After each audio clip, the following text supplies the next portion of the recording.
Hey guys, welcome back to another amazing video. Today we'll learn how you can create an animated website.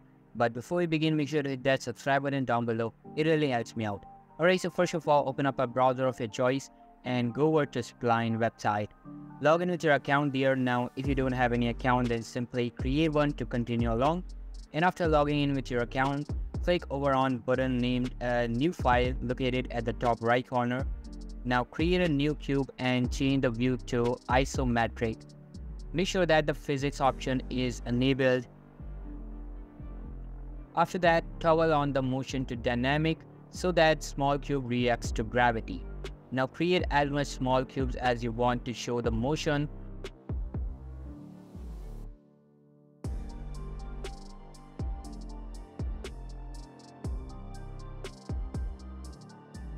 After creating cubes, change the cube color to anything you like so that it looks appealing. Now add a hue to the cubes too.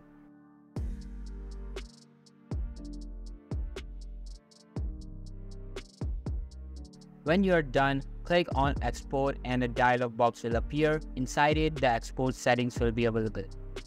After toggling them, copy the link to make it appear on your website. Open Visual Studio Code, paste the link inside the code and then just run it. Your default browser will open up and the animation will be displayed. That's how you can easily create an animated website. So hope you liked the video. I'll be meeting you in the next one. See you soon. Bye.